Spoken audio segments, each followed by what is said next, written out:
Love this podcast? Support this show through the Acast supporter feature.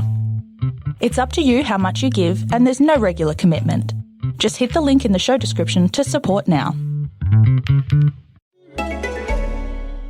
The wait is over. The Walking Dead is back. Don't miss the extended 10th season featuring 6 new episodes, each focused on different favorite characters. Get ready for high-stakes showdowns, emotional reckonings, and more info about your favorite Walking Dead survivors. Start watching the latest season today and catch new episodes of Season 10 early with AMC+. From season binges and exclusive content to early access to new episodes, the best Walking Dead experience is only on AMC+. Get lost in the Walking Dead universe today. Available ad-free and on demand. Sign up at amcplus.com. AMC+, only the good stuff.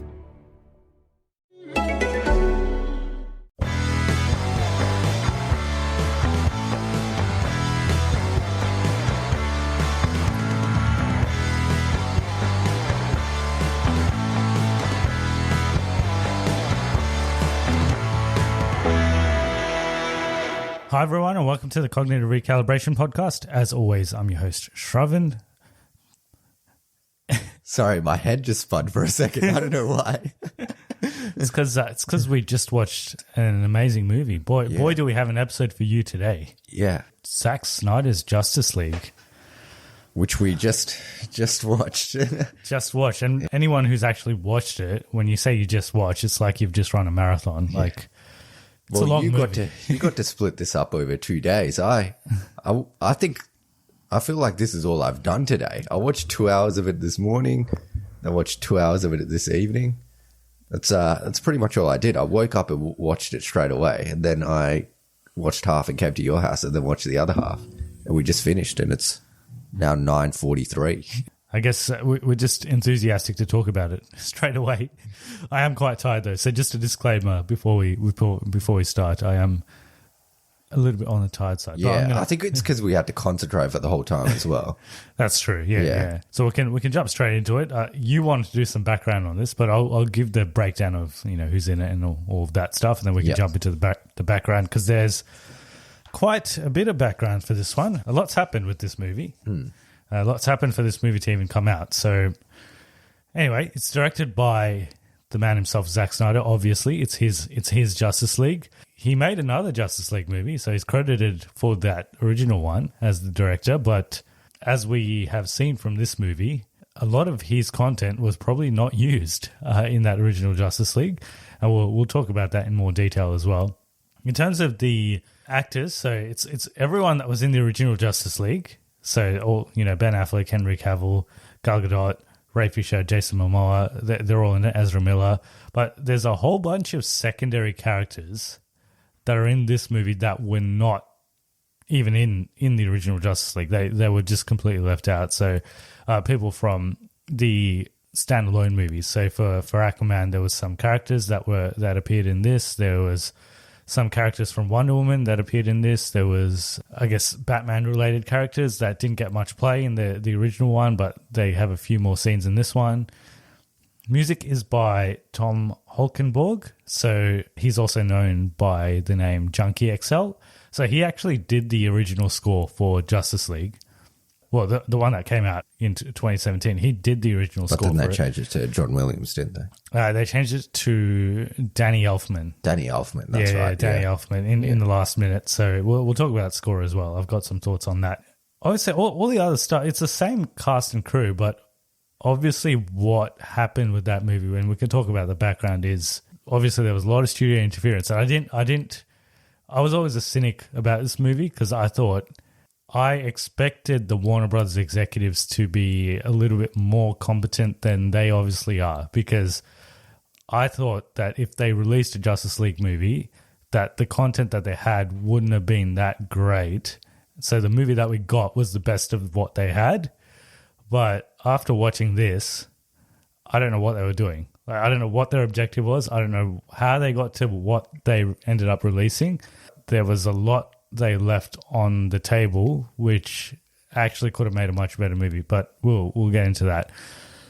Background wise, what did you have? If we talk about how this movie was made, which you went through a little bit of it already, So the original one came out in 2017 and it was critically panned and box office bomb as well. Commercially planned as well, yeah. So in 2017 May, Snyder stepped down from the role as director following the death of his daughter, and then Joss Whedon was hired to replace him, and he completed it, like you said, uncredited. So he's not. I think he's got a writing credit, but but he doesn't have any other credit for the film. And this is a rumor, but apparently he was hired to add a brighter and more humorous tone to the film, and add more humor to it, and then also reduce the runtime of the cut, because what they did want to do was reduce the runtime so they could play it multiple times as in the cinema, so they get more people coming in to watch it, basically. So they can have more shows in a day. In a day. But anyway, everyone hated it and no one went to watch it anyway. And pretty much as soon as it finished, the fan campaign started to release the Snyder Cut. And no one actually knew, you're probably going to say this, but no one actually knew if this even existed. The Snyder Cut? Yeah. And for a long time, I thought anyone that thought it existed was an idiot as well. And I'm like, you're an idiot. Because, like, there's lots of fan campaigns that happen, but it never actually amounts to anything, usually. But I think the big difference between those fan campaigns and this fan campaign was that Zack Snyder actually wanted to do this. And normally the people involved just don't want to. They don't want to do it. Yeah. They don't really want to go back to it. And the other thing was the actors in this movie actually wanted it as well. Yeah. So Ben Affleck, I think Gal Gadot, Jason Momoa, they all wanted it as well. Yeah. Yeah. Which is interesting, which is, I think, why it probably got funded. But it took a while. It took 3 years. Almost, it took 3 years till it got greenlit last February in 2020. And initially it was just meant to be a recut. Initially people thought that he already had all the film he needed and he just needed to recut it. But that's not actually what happened. And he initially was going to be that, but then he got $70 million extra to complete visual effects, score, editing, and also do some reshoots, which happened in October of last year. So apparently the budget was only meant to be $30 million in terms of so they were only going to touch up some CGI and, edit it together. The budget he initially got was just $30 million for Warner Brothers, but he obviously he extended it. Yeah. And initially it was going to be a miniseries as well. I think like a 6-part miniseries. And we can talk about whether that would have been more effective or less effective, but yeah. Yeah, but then eventually they decided to just release it as one full cut with some... It is split up into sections though, the movie. And in terms of the budget itself, like you touched on, so this cut of the movie cost $70 million, but then the original... The original one cost 200, didn't it? 300, I think. I think it was 300 million. Yeah. Yep. So this is coming up to 370 million. Yeah. Yep. So the original one, to break even, it had to make 750 million. Yeah. I think it made like 760 or something. It was a ballpark. So basically they made no money on that, or they might have even lost some money on that. And they've pumped some more cash into this. And this is all going to be fueled by who's subscribed for HBO Max, essentially. I think the reason this has happened is probably three major things, in my opinion, why this happened. It could be totally different. But the first one being Zack Snyder and the cast wanted to do it, and Zack Snyder couldn't stop talking about it. And he doesn't have Twitter. He uses something else. What else is there? I don't know. He uses it's another platform that is basically Twitter, which he uses instead. I think he has like an affiliation with it. I can't remember what it's called, but he used to keep tweeting or whatever it's called on that platform about it. And he's like, the Snyder Cut would have done this. And he put like storyboard pictures up and all this shit up. And then people like got excited about it. Zack Snyder was very keen to do it. So that was number one. Number two, I think, was the coronavirus pandemic last year, and it stopped Warner Brothers from being able to film anything new, but they wanted to get some new content out, and the best way was recutting a movie that they already had that people seemed to want to watch. And the third reason that it got greenlit, I think, is because they want more people to subscribe to HBO Max. Given that so many people want this movie, obviously they're going to get a lot more people subscribing to HBO Max from it. Yeah. I think it's exactly the same thing. So I think it was just a perfect storm because obviously they had to release the Snyder Cut movement, which was, picking up a bit of steam. COVID, I think COVID was a big thing. If COVID didn't happen, I don't think this movie would have ever released. Yeah. And HBO Max, obviously, that was a big factor as well. So I don't think Warner Bros. Actually cared about this that much. Like, this was just I don't think they creatively cared about it. I don't think they thought this was going to be a good movie or anything like that. I think they just found this as an avenue to get more people on their streaming service and obviously get some extra revenue. It's a moneymaker. Yeah. And it's an easy one because they didn't have to shoot that much footage for it. That's right. It was quick. Yeah. Yeah. Whether the 70 million was probably not what they wanted to spend. That's probably not ideal, but I guess 70 million to get a whole new movie out is better than spending 200 million. How much was Joker? Joker was like 80 million or something. Yeah. Or it might have been even less. Yeah, so that's basically how this got greenlit and how it came to be what it is. There's a bit of controversies about this because the people that wanted this cut, there were some that genuinely were, Zack Snyder fans and they liked his movies and they just wanted justice for him. Fair enough. But there were some that basically trolls that were basically not very nice to people that would come back and say, this is never going to happen. And they'd be pretty mean to them, including like critics and stuff as well. So there were some pretty toxic fans for this movie. Oh, yeah. They're all... Yeah, this and Star Wars, it's the most toxic fan bases around, yeah. Me personally, I'm not a huge fan of Zack Snyder. I don't really like any of his movies. Like I like some of his style. Like he has good stylistic. He's style over substance, isn't he? Yeah. So I like, basically, even in his best movies, there's not much substance. It's mostly style. Yeah. To be honest, I thought that Justice League movie that came out, I thought that was mostly Zack Snyder. Just going off his previous track record as well. Like, it didn't surprise me that that's the movie that got made. But what did surprise me was this movie. And I don't know how much... Well, obviously, this is his cut, so this is his vision. It's so much different to his previous movies. I think it was... Obviously, they pushed him to make it lighter even before he started filming because there's no... This is not a dark movie. This is not like a Batman vs. Superman. I didn't think it was. I thought it was a much lighter movie. It's his cut. There's no... He didn't change the tone at all. Like, this is what he wanted. This is what he wanted. Well, this is what he said he wanted. Yeah. This could have been different pre 2007 Justice League. Maybe his vision was a bit different back then. Yeah. This is his vision in 2020 rather than his vision in 2017. Possibly, but he couldn't have filmed or like he had the hindsight of what people thought of the 2017 Justice League as well. That's true. That's true. And maybe he learnt some lessons from Batman vs. Superman as well. I know Warner Brothers did because Warner Brothers didn't want that sort of movie. They wanted it to be more like a Marvel movie, essentially, which is why they also got Joss Whedon to rewrite it later on, but he probably pushed it a little bit too much. But I think what they actually had, and I still don't, this is what I was saying, I still don't understand how they got to the movie, the 2017 movie, based on the content that they had in this movie. I don't think it's that much of a far stretch, to be honest. I could see the linear pathway from this movie to that movie, given what they had. Well, the basic storyline is the same. It's the same, yeah. But the stuff they left out, I just don't understand why they left it out. There's stuff with characters that got completely shafted in the original Justice League. Yeah. Like Cyborg, Flash, probably even Aquaman. He was hardly in that movie. They had so much more content for them that I think could have made the movie so much better. The executives, for what we know in the past, is they only greenlight movies of the big three anyway. So are they going to care about characters like Flash, Cyborg, and stuff like that? Probably not, because they don't never greenlit movies with them anyway.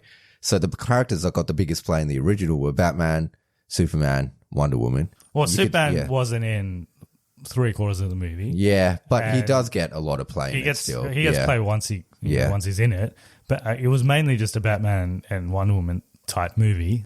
Yeah, like I was saying, it feels like if their objective was to make the worst version of Justice League that they could. They got pretty close to it. They got pretty close to it based on the content that they had. And visually, that movie is far it's horrible. Yeah. inferior to this one. Yeah. But I think that's probably a rush production. Yeah. Yeah, that's why I'm just really surprised, because the reason I thought this would not be very good was because I basically assumed that the Warner Brothers executives were competent in terms of what's a good film. So they're obviously not. So it sounds like you really like this then. I think it's top 3 DC movies. Okay. I'm probably a bit different. I think it's, we could get into. Do you want to get into it? We can get into it. Is there anything else we want to say in terms of development-wise? I know that you talked about the reshoots and all of that. So some of the reshoots were the actors involved were Ben Affleck, Amber Heard, and we just watched the movie, so we know which scene that is. Streaming-wise, this is just one thing that happened, but apparently 2 weeks ago when Tom and Jerry released on HBO Max, I've heard about this. Some people accidentally, they went to watch Tom and Jerry, but they got this instead. So there was some issues with the HBO Max system itself. So they didn't get the full movie. They got the runtime of Tom and Jerry, which was 101 minutes. So they got 101 minutes of this movie, which is less than half of not that much of it at all. But we can get into it. So the story is pretty much exactly the same as the 2017 Justice League. 100%. It's the same movie. There's no difference in story. There's nothing I could point out that's different. There's just exactly extra parts to it. So it's exactly the same. So if you watch the 2017 Justice League, there's actually a lot of other stuff that happened in this movie, but the overall story is the same. My view of this movie is it's definitely better than 100% better than 2017 Justice League, which I'm happy about because I thought it would be worse than that movie. But it's 100% better. But I still don't think it's great. I think visually there's some awesome stuff in this, and character development there's some good stuff as well. Much better than 2017 Justice League. But the runtime is way too long, and there's too much stuff in this movie where you're like, they just put this in to make the runtime longer. It's like this adds nothing to anything. Well, it's obviously, I don't know how much of this they left on the table. Like, I feel like they obviously could have edited it more. This was never going to be the actual Justice League that released. Even if Zack Snyder was in charge. Long. It would have never been this. Maybe they would have at least cut out at least 50 minutes. Yeah. Like if this was in the theaters, then it would be way too long for me and I would have hated it more. Yeah. Since I watched it on streaming, I'm a little more lenient on it. And they split it up into parts. So you could just, stop in each part. You could do it as a 6-part series. You essentially. Can. But there is some there's some stuff in this that doesn't add to anything. Like it's not character development. It's not visually stunning or anything. It's just in here. There are some stuff, and there's some stuff that it's like, we shot this. We might as well put it in. Might as well put it in, and there's stuff alluding to future movies, which are I didn't mind. I didn't mind that stuff, to be honest. That's fine. Yeah, that's good. But there is parts of this where it just drags along because they do have too much stuff going on. It's a movie. It's not a TV series, which if I would have been more lenient if it was a TV series, but they say it's a movie. It doesn't really add to the narrative that much. Yeah. Which is why it's probably not as good as I think it could have been. I think it's probably better than Batman v Superman, though. I think it's for me, it's Zack Snyder's best movie. I think 300's better, but it's just I think that movie is just it's a bit more choppy and it's quicker. The narrative flows and it's just good. It's just a video game basically because it's action for 2 hours. But he did stuff in this that I basically don't associate with him. Like he did a lot more character stuff in this movie than all the characters get a bit more play, which is good. All of them have a bit more development. Again, this is comparing back to his other movies, but they don't do stupid stuff. Like the characters don't do stuff that's out of character in this. I think Batman is a lot more like Batman in this one. He doesn't do that. Like he doesn't actually do that much in this movie. Even in the 2017 one, he doesn't actually do that much. But at least he was more like Batman. Same with, Wonder Woman. she's always been like Wonder Woman in all the movies she's in, so no issue there. But I think the biggest winner out of all the characters was 100% Cyborg. Yeah. And his character gets fleshed out a lot more. So and he's really good in this. Yeah. He must have done, but the actor, Ray Fisher, he must have done something really bad because Warner Brothers shafted him big time. Oh, yeah. Yeah. They absolutely hated him for some, I don't know what he did, but clearly there was some beef with him and Joss Whedon. Yeah. Yeah. I don't know what it was, but he's almost like a main character in this movie. He's got so much depth in he's got a lot of play to the story. Yeah.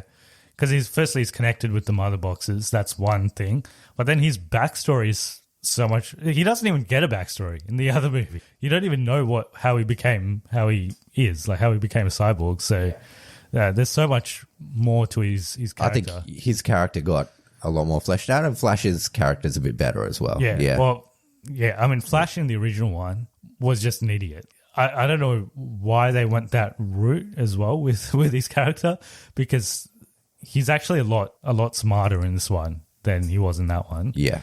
And he knows what he's doing. He's not like that. It's not like he's just learning his powers or something like in the 2017 one. I definitely think it's an improvement. I don't think I would like to watch parts of this again, but I wouldn't want to watch the whole thing again.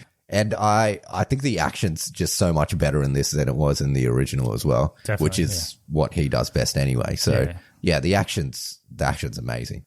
And there's some unnecessary stuff in this as well, which doesn't really add to anything, I guess. Like, even if it's alluding to future movies, it's like way too much alluding. It's like, it's like shoehorned in. Yeah. They've just left stuff in. Yeah. There's one character in this that is definitely just completely shoehorned in, and I don't even know if he had plans for it in the original, to be honest, but it's just... Feels like it was just fan service. Yeah. They just chucked it in. I feel like this whole thing, obviously this is this whole movie is fan service. Yeah. The reason it's coming out is fan service. So he might have just left in scenes that definitely wouldn't have been in the theatrical cut, but he's just like, let's just put them out there because... Might as well. People will enjoy them. And maybe standalone, they're actually not bad scenes, but when you combine it together and make a 4-hour movie, it does start to drag a bit. Positives and negatives, we've already mentioned a lot of stuff. But for me, anyway, the character development was a big improvement. It was basically non-existent in the other one. So it's a big improvement, and it's a big improvement on Batman vs. Superman, on... Probably even Man of Steel had a bit of development with Clark Kent, obviously, but it's the way they handled it. I was actually, maybe it was just my expectations because I thought this would be a disaster, but it was actually really well done. Like you said, action was really good. Visuals are better than I thought they would be. Looks like they mostly had most of the CGI almost done, which is again why it amazes me why they just didn't use the content that they had. It didn't have to be 2 hours, that movie. Obviously, they did it to make more money, but it kind of worked against them because they ended up making less money. This is just a mystery to me, like how this studio that makes their business is to make movies made these decisions to release that cut when they had... There's certain aspects of this that definitely should have been in that movie. Like there's a flashback scene which was mostly cut in that original one, which is amazing in this. It's like one of the best scenes. And it was one of the best scenes in that movie, but it was even better in this one. It is in that movie. It's just slightly tweaked in this movie. It's different in terms of how they presented it. They used some filter or something in that original movie. The visuals just look a lot better. Everything looks cleaner. Yeah, it's just much And you cleaner. could actually see what's going on a bit better. Yeah. Whereas in the original, it was kind of like there's a haze over the top of everything.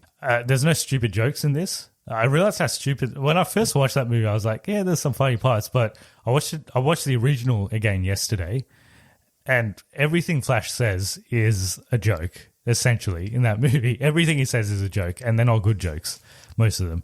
They've kind of cut out all of that. That being said, it's not a movie completely devoid of humor, though. No, it's still got levity at points. Yeah, which is again uncharacteristic of Zack Snyder because his movies aren't known for levity. They're known to be very, very dark. So that's why I think they've reined him in. He already had some reining in, I think. This is not... I don't think this is completely his vision. If he had to do it completely his way, I think it would have been different. I think that after But he did say it's his complete. That's what he's. I think that's what he's going to say. But I'm pretty sure after BVS, Warner Bros. Probably told him to sort of to rein it in. Yeah. Take it a bit easy, and then I think this was his vision after that, but it probably wasn't his like original vision. Negatives wise, like we said, it's definitely longer than it needs to be. There's definitely characters in here that probably didn't need to be in there. But those are sort of the main drawbacks for me. I don't really have much The length else. is my main drawback, and parts that don't need to be in this movie that are in this movie. Other than that, it was good. I enjoyed it. I enjoyed it for what it was. It's pretty heavy, only because I was concentrating for the whole time. A much improved movie. And what did you think of the 4:3 aspect ratio? I get didn't used care. to it, I I didn't guess. care. Yeah. I didn't think it made a huge difference. I just got used to it after a while. It is a bit jarring when you start the movie because everything we watch now is mostly in the 16. I don't think it 69. greatly improved my experience, but Probably it didn't not, diminish my experience either. It's just something that was there. This was the movie that released originally. I think there's still some problems in this that were in the original as well. Like, it's got the same issues narrative wise that the original has. Yeah. Narratively, it's not better. I think the story is not. Well, the story is the same, right? So the story is still weak, I think. Yeah. The story is still weak, but the way they handled it is much better. I wouldn't say the substance is that much better. It's better, but it's not that much better. Character wise, better. Plot wise, not better. But if we got this movie in 2017, obviously a cut down version of it, I think I would have been pretty I happy. think I would have been okay with it. Yeah. Okay. Like, I wouldn't have said it was amazing though. Obviously, this is a Justice League. Like, this is the biggest thing in DC. Yeah, like, it's not as good as Avengers was. It's not. Yeah, but it's not as amazing as like Infinity War or anything like that. It's nowhere near on that kind of scale. it's not. But it's a good start. I feel like they could have used this. They could have built off it. Yeah, definitely. Yeah. To build better. Oh, it's much better than the original in every single way. Looking back on it, it probably is as good as the first Avengers movie, but the first Avengers movie just had a lot more. It just was a bit more kind of hyped up, I guess. If it came in with the same hype as Avengers came in, I think it would have done as well. I really like that original Avengers movie, so it's hard. but it's for me like to say Age of Ultron, like it's like probably that kind of level good. Yeah. And the main difference, that first Justice League movie, I felt like it was almost it was just like very quick. It was like a small, like even the standalone superhero movies felt more epic than that. Yeah. It just didn't feel just very very epic. small scale. Whereas this There was no feels- epic moments in it. This feels epic. Like there's big set pieces and big action scenes that feel More epic. it feels more warranted for a Justice League movie, whereas that one, it just felt like an episode on the Justice League animated series. Like it was nothing. But yeah, I agree. It was definitely a step up, and I think the Snyder Cut fan group will be very happy with this. I can't see why you would be disappointed with this. I was expecting not great things, and I was pleasantly surprised. I enjoyed it. But it's not a masterpiece. I'm hearing a lot that it's a masterpiece. I don't think it's a masterpiece. I don't think it's like the best movie ever made or anything like that. We could talk about it more on spoilers, but if this was the movie that released, I think the DC, because the DCEU is done. I don't think it's really going to continue now. It's mostly going to be standalone movies. But if this did come out, I feel like we'd still be having that shared universe. Yeah, maybe. Yeah. And the hashtag's changed now, so it's hashtag restore the Snyderverse. So maybe they're going to restore it. Yeah. Okay. Yeah. But he did say he didn't want to come back to do any more of these. Why would he not come back if he added in all that extra stuff at the end? So if they offer him, he will come back. If they offer it to him, he'll come back.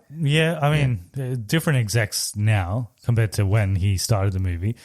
If it is different people, I think he will come back, because there was rumors back then that he didn't actually leave, that he actually got fired as well. And obviously the movie that came out was not his vision, and we all know that now because this movie's it's like you said, it's the same, but it's also so different. I've never seen a movie that is exactly the same as another movie, but also completely different to the other movie. Yeah, exactly. Yeah, if we can probably get into it now. Like every scene in this movie is pretty much different from the Justice League movie. I didn't expect this, but pretty much every scene is different. There's a couple that are exactly the same, but most scenes are even slightly tweaked. There's slight variations, and obviously the Joss Whedon version had just jokes, I think. I think that's the main thing. Like, they just added jokes to scenes. And in hindsight, it just didn't fit with what was happening. If you couldn't tell before, like a lot of people could tell before which were the reshoots and which weren't, but now you can obviously definitely tell which were the reshoots. And all that stuff with Batman in the beginning, how he's trying to get the... Yeah. Do you want me to go play by play? Yeah. Okay. So in the original so one... this is spoilers for... First both Snyder Justice cut. League, both Justice League movies, yeah. So the original movie, it starts off with a flashback about when Steppenwolf first came down to Earth. Is that correct? I just watched this yesterday, so I can tell you exactly what the first movie starts with. Or is it the Batman scene? First it starts with Superman on that the little kids with the yes, yep. Which was a rasuit. That's not in this at all. Yeah, that's all that. Yeah. Then it's the Batman scene, how he's on the rooftop with that random burglar. Yep. And then it's the flashback. Then it's the Zack Snyder style titles with the song, and there's like Lois Lane looking at the statue, and that's the start of the movie. I'm pretty sure the flashback comes in early in that one. It's the flashback is you're talking about the one with when Steppenwolf is fighting. When Steppenwolf first comes to Earth. Okay, yeah, that's a bit later. So that's when Wonder Woman goes and meets Bruce Wayne, and they walk around a lake and they talk about there's an exposition. Scene. I thought it was earlier than that. So okay, it's a bit later. Well, anyway, this movie starts completely different to that. It also starts with Superman, but it's when he dies at the end of BVS, and he's like lets out like a calling sign kind of thing, and it activates the mother boxes. So that Batman scene to start off with, and that Superman scene are completely cut. They're not cut. Yeah. They're not in this at all. So that's how this starts, and then it gets to part one after that. So part one doesn't start until after that scene. Part one's called "Don't Count on It, Batman," and this is also in some parts of this part are in the original cut, but it's where Batman goes to see Aquaman in that kind of rural fishing town. Yeah, so in the original one, there's one scene before this. So there's the Wonder Woman introduction scene, which is almost exactly the same as what's in this movie, where they're in London. But the Wonder Woman introduction scene's after this. Yes. Yeah. But yeah, they swapped it around in this one. So it starts off with Batman going to see Aquaman. It's kind of similar. There's one joke that they leave out, I think. Overall, there's not a whole lot that's different. It looks different, and I think the dialogue's slightly different, but the whole point of it's kind of the same. And then in the end, he says, he's not going to join him. And then this lady sings a song for way too long. That went for a minute. For like a minute at least. At least too long, yeah. And it added nothing to the story. It wasn't even in English. It was in some other language. Yeah.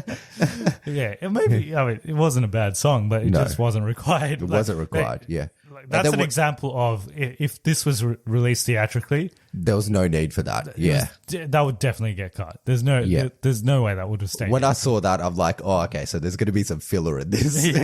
As soon as I saw that, I'm like, okay, there's going to be filler. And then it goes to bank robbery. Yes. Which is... It's not a robbery. It's like... No, because in the original, it was a bank robbery. But in this one, he's just trying to kill everyone. And they actually cut out some pretty useless dialogue that was in the original one in this one. So it's kind of the other way. They added stuff in the original. So he says something... It was a lot more lighthearted in the original one. Like, no one seemed like they were in danger. So something really stupid. He's like... In this, he just says a part of it. He's like, back to the Dark Ages or something. Yeah. But he says something after that in the original one, and it's just really stupid. And he's played off as more of a stupid character in the original one, I feel like. And the music's different.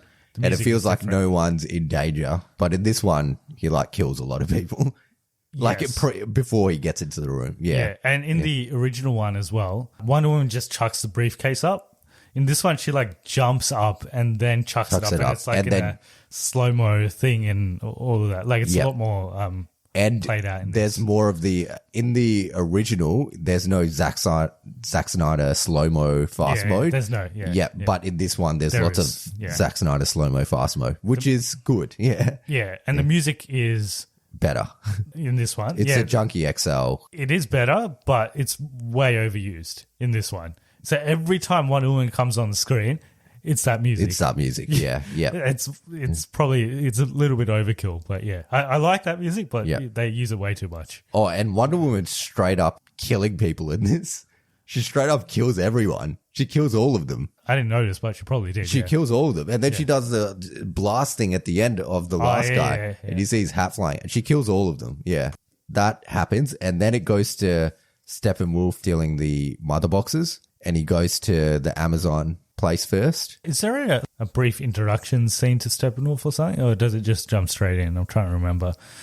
No, we it jumps straight in. Yeah, we haven't mentioned this, but he looks 10 times better. Way better. And it's the eyes. I realize what it is. It's the eyes, and his face actually has a bit of expression in it. Whereas in the original one, he just looks like nothing. And he's got this like sick armor. It's like this spiky armor thing that on his, kind of moves. Yeah. But the main thing that I think is better is his face has more expression. This could be a negative, but he's still a pretty generic villain. Oh, he's generic as hell. Yeah, but like we said, the plot is no different. Like you still don't really know his motivations. Like he's doing this thing. Oh, no, he's doing it because he needs to destroy 50,000 worlds to get back on Darkseid's good side. They mentioned it at one point. Well, that's not even mentioned in the original, but I guess that's something. But it's still way better than the original. Oh, 100% better than the original.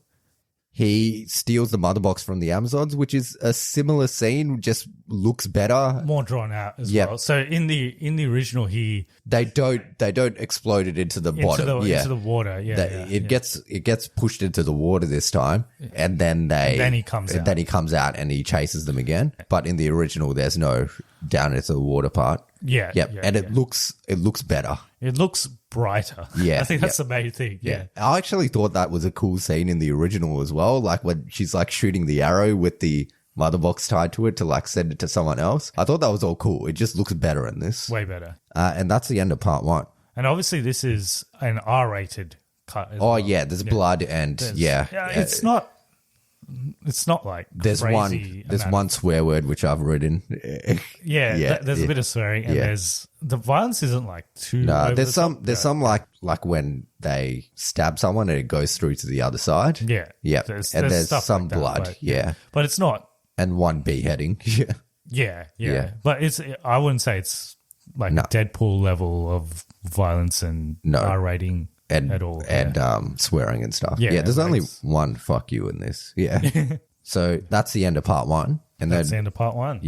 So that goes for like half an hour-ish, I think. Because when I first went into, I thought it was only going to be like 4 parts. I didn't know it was 6 parts.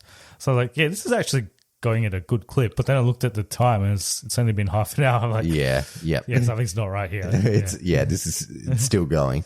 The second part's called Age of Heroes. So I've just written here mother box. I don't know what that means, but I guess the mother boxes are. This is when he starts going to recruit each of them, right? Is that in this chapter?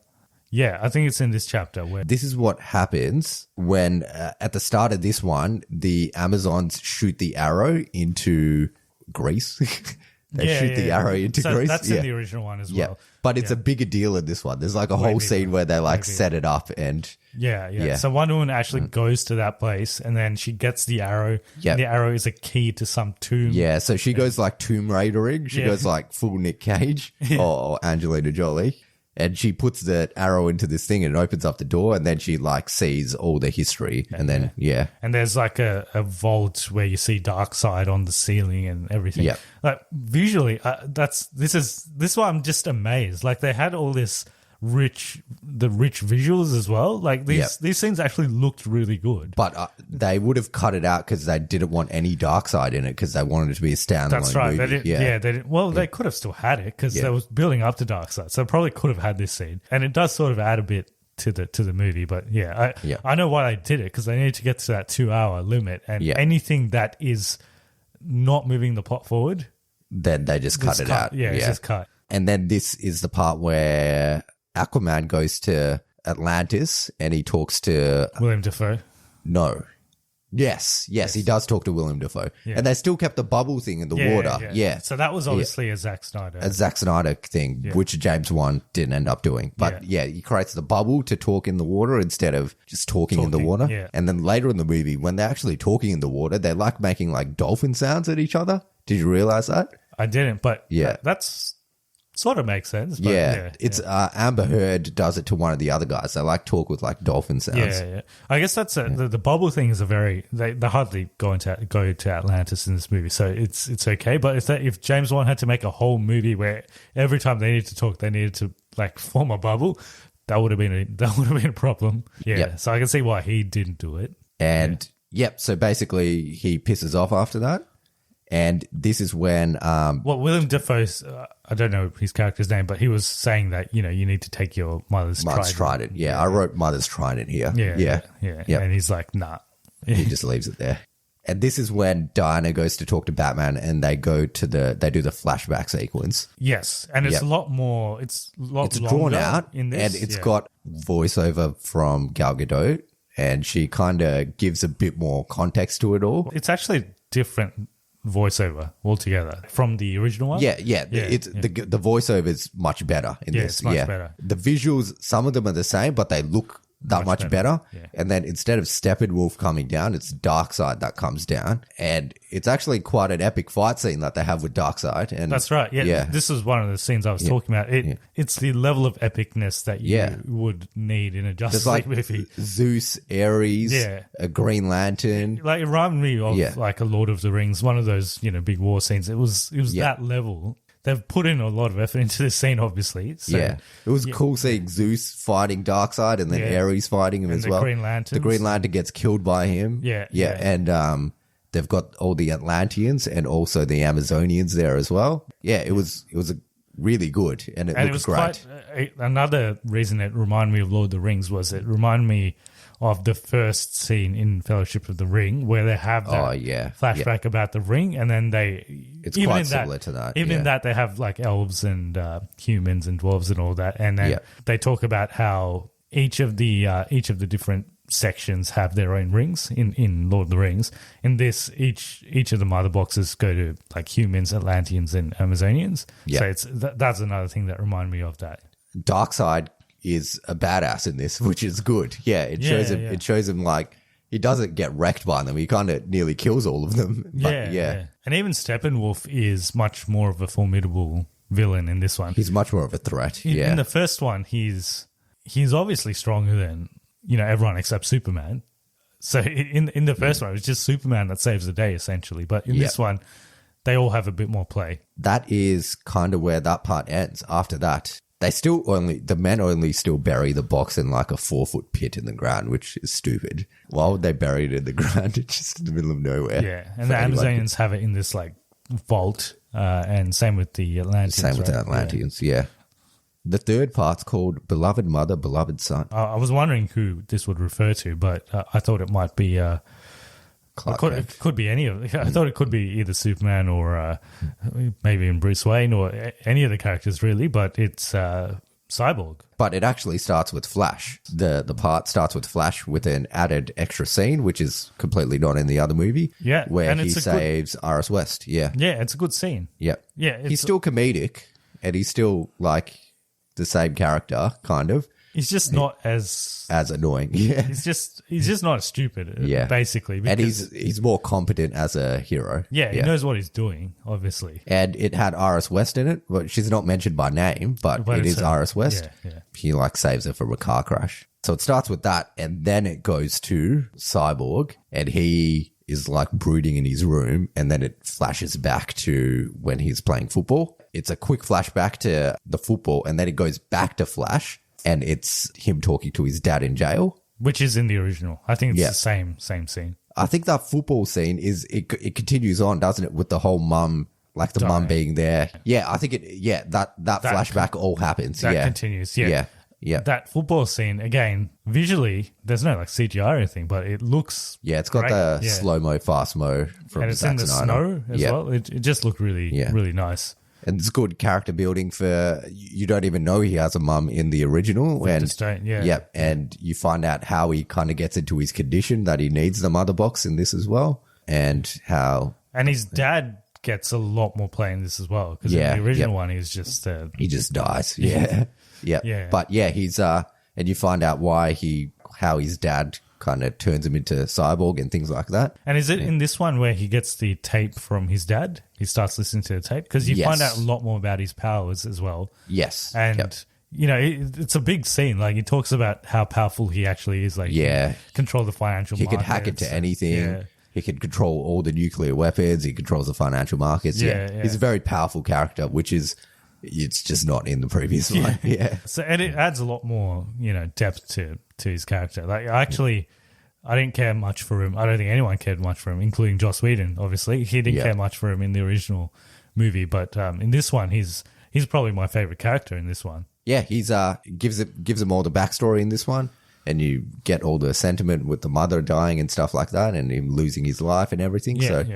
And then he good. blames his father for it because his father was absent at the game. Yeah. Well, I think it's implied that he's absent for most of his life. All his life. And then Flash goes to see his dad who's in jail, which is in the previous Justice League. I think they cut out one scene, basically one joke scene where he draws on the guy's face. I don't know if you remember that. Yeah, I do. But more or less the same kind of scene there. And then there's an added scene with Commissioner Gordon where he gets some messages and he sees the Batman drawing. That is in the original. That scene where he sees the drawing and is like, what? He's spent 20 years fighting crime. Why would he? That's in the original. He says, I'm going to talk to him tonight or something.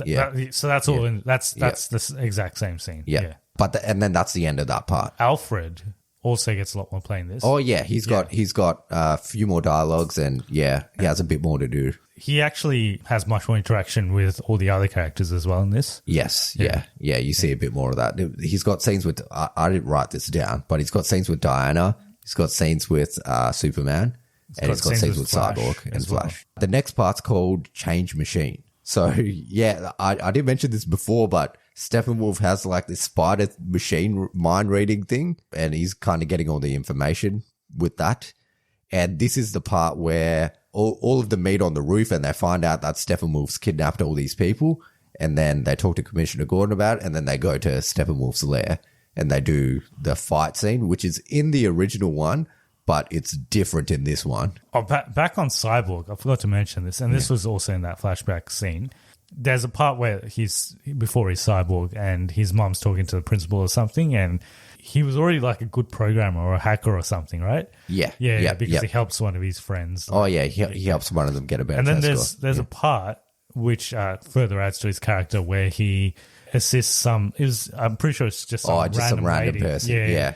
And who's struggling financially and just going through a tough time, and he basically just gives her like $100,000 out of nowhere. So I thought that was all of that stuff. Yeah. Again, like I've said this again and again, but it just amazes me why they would leave that out. Obviously, they didn't like Cyborg. Like, that's the only reason I can think of. Also, there's a part where he meets Diana, which is similar to the scene in the previous one. But instead, he says, fuck the world at one point. Yes. She's like, come save the world. He's like, fuck the world. And in the original one, he's wearing... Which is the only swear word in this as well. Yeah. I think there's a couple later. But there's no fucks after that. No, I think Bruce Wayne says it once. Oh, okay. Yeah, or a couple of times. He's also wearing a hoodie. Cyborg is also wearing a hoodie in the original one. In this one, he's not. But anyway, his dad gets kidnapped at the end of that part as well. Sorry, I forgot to mention that. Oh, yeah. That's when the parademon comes in. Yeah. So, and then it's the fight in the next part with Steppenwolf and the crew. And they all kind of have a battle together, which is the same but also different. Yeah. This is in the Gotham underground area, right? Yeah. So it's essentially the same scene. Flash is more competent. He kind of helps out a bit more. Cyborg seems to do a bit more. He did do anything in the previous one. Yeah, he's kind of missing for most of it. Yeah, Cyborg and Flash definitely do a lot more in because in the original one they set this scene up as like Flash basically doesn't know what to do. Yeah. And he's scared actually. He's actually scared to help and stuff. But he's a lot more competent in this, and he actually does something. And yeah, Diana and Steppenwolf have a decent fight, and there's a bit more talking between them while they're fighting. And he's kind of talking about, he knows she's an Amazonian and she's like half god and stuff like that. So, and then this is where Aquaman comes and joins them as well. And they also have the Nightcrawler that is also in the original one. I don't know if it's tweaked. I think it's the same. It's the same, yeah. Which is the machine that Batman uses. This was the part in the movie where I thought that Wonder Woman thing was starting to be too much. A little bit too much. Like every time she appears on the screen, you hear this like this woman, like they do like a slight variation on the theme in this one because it's got a bit more of like a tribal feel to it as well. Yeah. But yeah, every time she comes on screen, they like repeat that theme. I'm like, this is it's a bit too much, but yeah. But yeah, that scene was, even in the original one, that scene was actually probably one of the better ones. It was okay, but it looks better in this, looks cleaner, a bit more slow-mo. Yeah. He basically pisses off out of there after Steppenwolf pisses off, and he's trying to search for where the next mother box will be, but then he figures out that the anti-life equation's on Earth as well. Like has this like vision, I guess, of the anti-life He equation. touches one of the mother boxes and then he has a vision. He has a vision, which is what his nephew the Omega sign on the ground. On the ground, which is Darkseid's. Yeah. Oh, is it the anti-life equation? No, he sees the anti-life equation on the ground. The Omega sign is Darkseid's symbol. Yeah, but then he tells Darkseid that the anti-life equation's on Earth, basically, which is what Darkseid's been looking for the whole time. And then there's a random Martian Manhunter scene, which was completely... Yeah, so we see do we see Lois Lane before this? I think there's lots of scenes. I didn't even write it down because they add nothing to it, but it's like Lois sitting in a bench drinking coffee looking at the Superman thing, and then it's like Lois sitting in her apartment looking at Superman's cape. There's lots of scenes like that, which I think Lois Lane is probably one character that they really don't know what to do with. Yeah, she's obviously got something really important to do, but she hasn't really done it yet. But I think the most important thing that she does is not dying. That's what her important task is. Well, the only thing she really does in this movie, and the one purpose of her being in this movie was to stop Superman from killing Batman, because he was about to do that. But Martian Manhunter transforms himself into Martha Kent and goes and tries to talk to Was he just Martha in that? I think so. I'm assuming he's just Martha in that scene. Yes. He hasn't been Martha the whole time. No. The other question is, why? He's obviously been why? Why? Yeah. And he's obviously been out there all this time, and he's got powers. Like he's not just some random alien. Like he can do stuff. Why doesn't he help? Yeah. He just flies around doing nothing. Yeah, because he's obviously been around since Man of Steel. Because he's that general guy. He's meant to be that general guy in Man of Steel. Oh yeah, he is. Yeah. He's that guy. Yeah. Yeah. So obviously he let Superman do his thing in Man of Steel. Fine.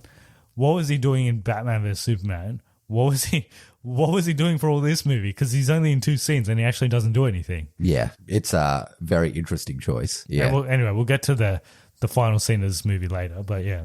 So yeah, basically I thought that scene was unnecessary. I guess it kind of builds Lois Lane's character a little bit, that she's kind of getting out of her slump or whatever. But why did it does build on Lois Lane's character? But why did Martian Manhunter want her to? Yeah, I don't get that at all. Yeah, he can read minds, so like I don't know whose mind he's reading to kind of get these information, but I don't know. I have no idea what's happening in that scene. Yeah, but anyway, Martian Manhunter's in this. Yeah, and then that's the end of that part. And then we get to the second last part, which is called All the King's Horses. So this is where they're resurrecting Superman. They exhume Superman, which is slightly different scene to the previous one. It's almost the same. In the previous version, they pretty much just jump to that scene where they, resurrect him. And there's no real explanation as to what they're doing. In this, there's a whole scene before that scene where they talk about the mother boxes. Yeah, and it's a much more logical explanation. Much more logical. In the previous one, it's almost like confrontation in the previous one, because Batman's like, oh, we need to get him back. And then Wonder Woman's like, we can't get him back. And they have a bit of a fight. And then Aquaman and Flash are just there for jokes, essentially. And then they're like, oh, let's put him in a pool of water and chuck this thing in, and that should work. Yeah. Yeah. Whereas in this one, they actually have a bit of a Yeah, they explain what the mother boxes do, how it could, if you will it to do something, you can make it change something. Well, it's called the change machine, so it can change what you want to what it wants to be. So it could essentially bring people back to life. Yeah. And in this, it's not, they do kind of highlight that Bruce is feeling very guilty, but that's not the whole justification for them doing this. There is, like, obviously Wonder Woman was on his side more in this version. Yeah. And it was only really Aquaman that was, actually they all know that they have to bring him back. Superman back, yeah. It's kind of in the previous ones, like, why are they bringing him back? And in this one, they're like, well, clearly the mother boxes, the mother boxes don't want him to be back, so we should bring him back. That's right, yeah. And they talk about, I guess that leads back to the very first scene of the movie where, and they actually say it in this scene as well, where they're like, when Victor's father first, initiated the mother box, nothing happened. And that's because Superman was still alive. It's only when he died that Steppenwolf... Yeah, so essentially, their reasoning for bringing him back is the mother boxes didn't activate until Superman was dead. So hopefully if we bring him back, then he could stop whatever's going to happen. That's right. Yeah. And it just made much more sense. It made sense. Yeah. It was more logical, whereas in the previous one it wasn't. I liked that addition. It was good. The fight with Superman is pretty much the same as it was in the previous one. It is the same. There's a couple of things. There's just less jokes in the middle. There's less jokes. Yeah. Flash is less stupid, and Cyborg actually does stuff in this scene. So in the previous one, he doesn't do anything. He starts the fight and then he pisses off. Yeah. That is pretty much the same. It's still a good scene. I like that part where Superman kind of Flash is trying to run across and cut him, and Superman's eyes look to the side. Yeah. But in that one, all the Flash does is essentially he gets tripped and then that's it. But he comes back and tries to hit him again in this one. In this one, there's a bit more of a scene, and you can see that obviously Flash and Superman are both very fast, but Flash can actually keep up with Superman in this. So, like, even though Superman's trying to punch him, he dodges him and stuff like that. He dodges him and stuff. But Superman's still way too overpowered in this. Yeah. And there's also a scene before when they're digging up Superman's grave where that's also a little bit more extended in this one, where there's a bit of a conversation between Aquaman and Wonder Woman, concurrent with Victor and Flash as well. And then Flash actually says that, we could do this, in a nanosecond, but we won't because he was my hero. He said Superman was his hero. I think there's a similar scene in the other one. It's slightly worded different, I think. Yeah. So, and then Steppenwolf comes to get the mother box, and Cyborg's dad dies, sacrifices himself to kind of give them a GPS to where he's doing so his... he overheats they kind of allude to this earlier on previously, as well. Yeah. He's got this scientist that works with him, which I'll get to later. Yeah. Yep. Yeah, but he basically overheats the mother box so that it's the hottest thing on... Yeah, so that Earth. Bruce Wayne can track it with these satellites. So, yeah, he basically sacrifices himself to do that before Steppenwolf can get to it. But then Steppenwolf gets it, and then that's the end of that part. And then the final part, but there's a secret extra part. Yes. The final part. This is the secret episode of WandaVision everyone wanted. Yeah. The final part is called Something Darker. It starts off with Clark at the farm, which is similar scene to what it was in the original. In the original, is there a scene where he talks to his dead dad? Well, they're both dead, but they're Jonathan Kent. Is that in this movie or is that That's in Batman v Superman. You mean in the mountains, in the snow? That's in Batman v Superman. Okay, yeah. But there could have been a scene where he talks to his dead dad. He's always talking to his dead dad. He talks to his dead dad later in this movie, actually. Well, his dead dad's talking to him. Yeah. Well, both his dads, actually. Yeah. Yeah, he's at the farm. He talks to Lois Lane. Pretty much the same, isn't it? Pretty much, yeah. There's nothing too much to report on that.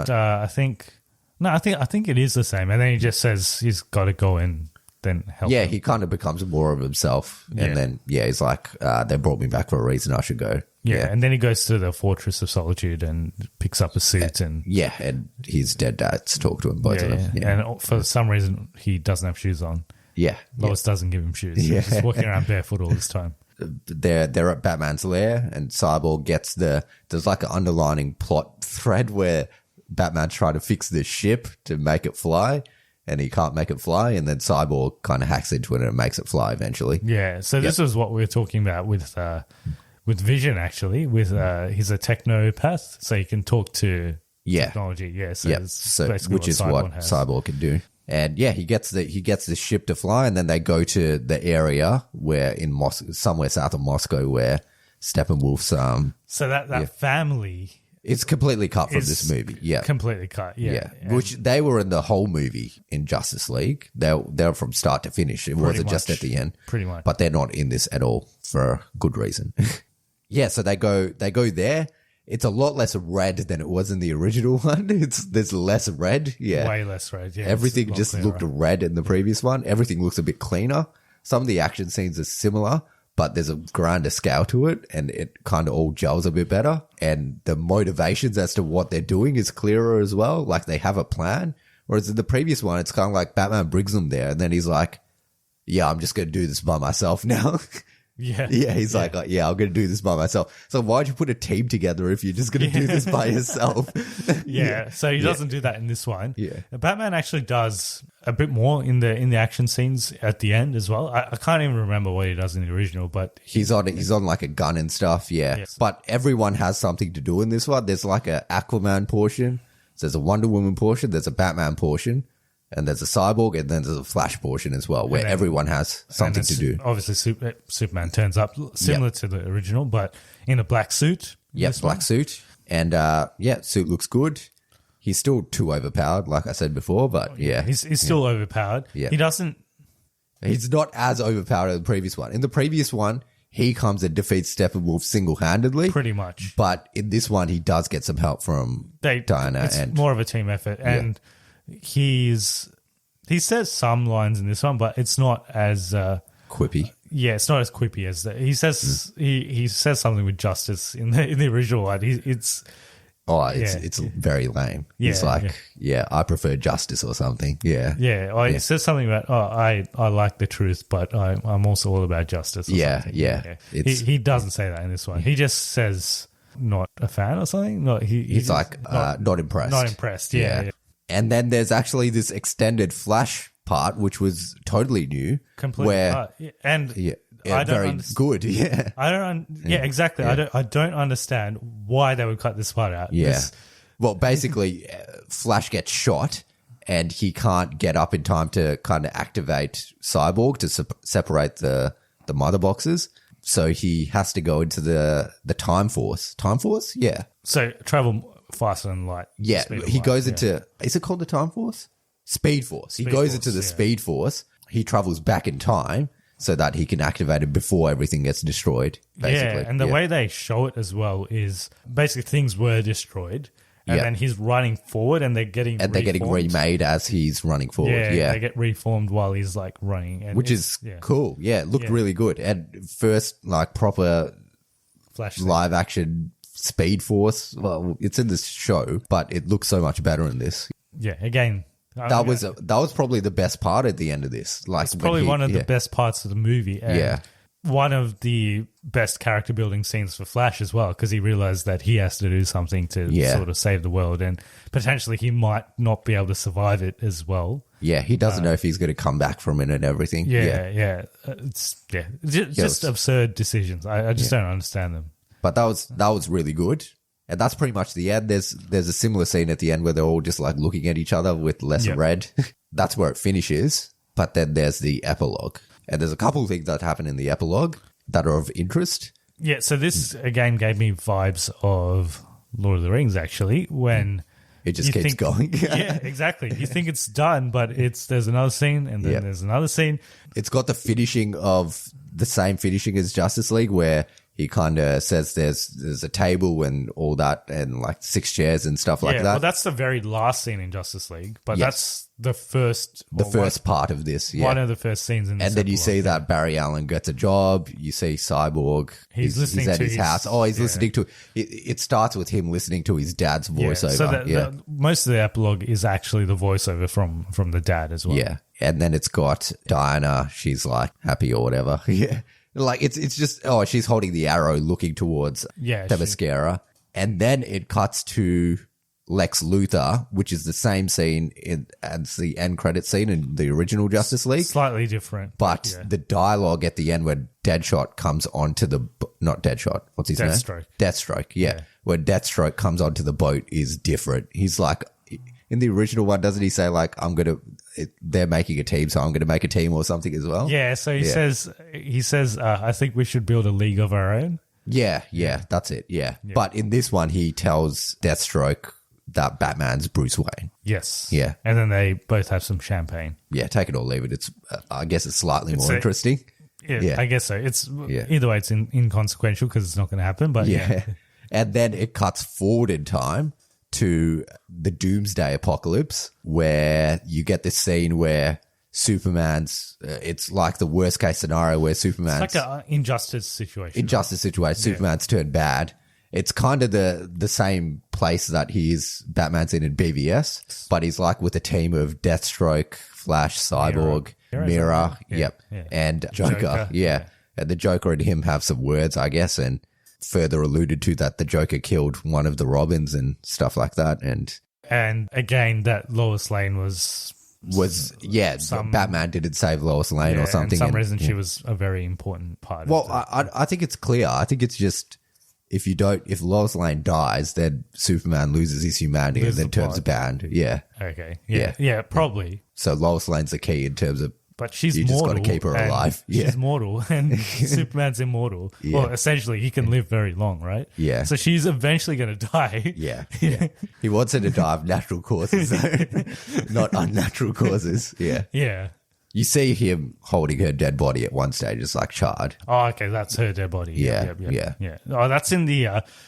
Because Cyborg has like a slight vision when as he's holding the mother box. Yeah. So that's earlier in the film. And then Batman essentially wakes up from that dream. And then it's either a vision or a dream, and he wakes up and then he looks outside and Martian Manhunter's there.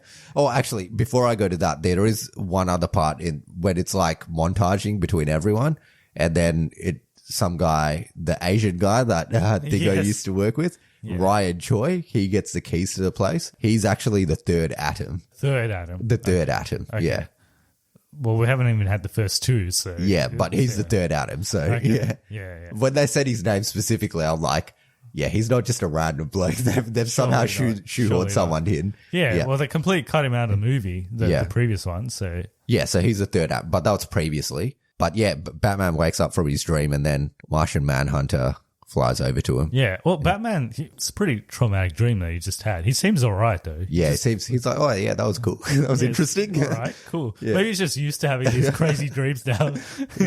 So that was a bit weird. And then, Martian Manhunter turns up and he's like, oh, they're going to come back again anyway. Yeah, he said Darkseid will come back, because Darkseid said he's going to come back anyway previously, which we forgot to mention, but he does say that. Yeah. Oh, and there is a scene where you see Darkseid's army and his fortress or whatever. Yeah, you get to see him do his laser beams that changes directions. Oh, and in that very last scene, he's looking through the portal. Yeah, when he sees all of them. And he sees all... They probably... Oh, actually, Wonder Woman does know that it's Darkseid. So Bruce Wayne probably does know that it's Darkseid. Yeah, they all know it's Darkseid. But anyway, the boom tube closes and he's like, we'll go there the old-fashioned way. So he's basically going to fly there. With an army. Assume. Yeah. Yeah, and then Martian Manhunter says... he's coming. Yeah. He's coming, and then you can call me Martian Manhunter. No, he says, some call me Martian Manhunter. Yeah. I'm like, who the fuck's calling you Martian Manhunter?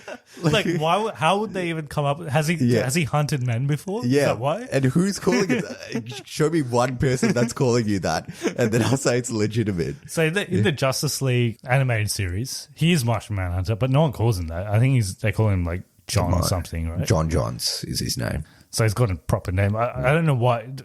Why would he want Bruce to call him Manhunter? His actual name is Jahan something. That's his Martian name. It's Jahan something. And then when he comes to Earth, he changes it to John Johns because John sounds like Jahan. That was a weird scene, wasn't it? Yeah. And it's actually exactly the last scene of the movie. Yeah. So they leave you with that. CGI for Martian Manhunter isn't great either. Probably wasn't complete, and they didn't really have time to do it. It's not horrible. It's not horrible, but it's the worst. I'm glad he was only in 2 scenes.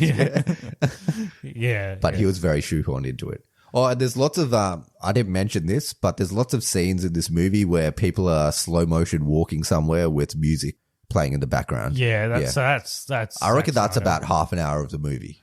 At least 50, half an hour is an exaggeration. At least 15 minutes of the movie, people walking in slow motion with the music behind them. The whole Flash, that Flash scene that we talked about with the crash.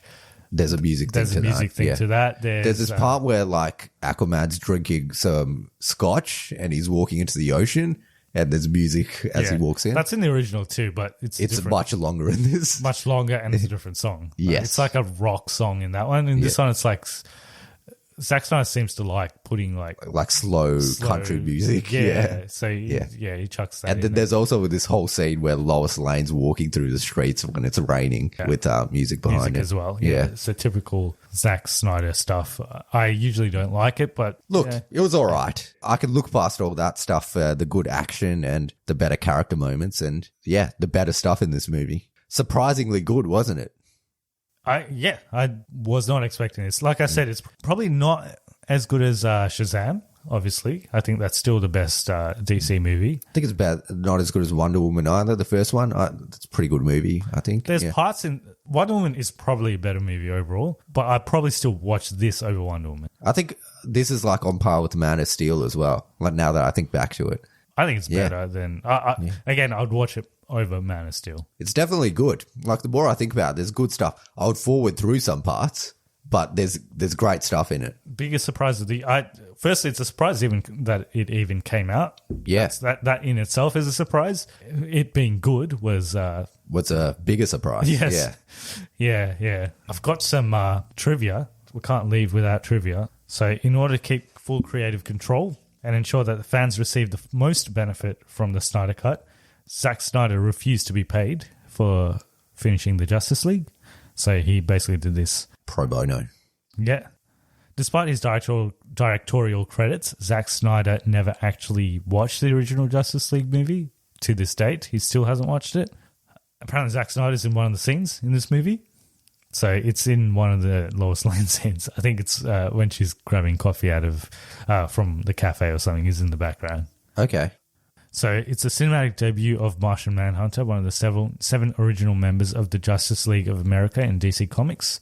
Harry Lennox was unaware of Calvin Sandwig's real identity until October 2019, when Zack Snyder showed him a storyboard of Martha Kent shifting into Martian Manhunter. So he's talking about the actor. So he actually didn't know. Oh, he didn't know he was going to be the Atom. Okay, yeah. No, he didn't know he was going to be Martian Manhunter. Oh, yeah. Okay, yeah. I don't think anyone knew. Zack Snyder had to... So there were some reshoots in this for this cut, and Zack Snyder had to Zoom Ezra Miller to direct him for a scene. Oh, yeah, I heard about that. Yeah. So Ezra Miller was filming for whatever he's filming for. Fantastic Beasts. It was Fantastic Beasts, but he was in London and he had to Zoom, and he basically remotely directed a scene. Zack Snyder originally wanted to film the Nightmare, Batman and Joker confrontation scene in his own home.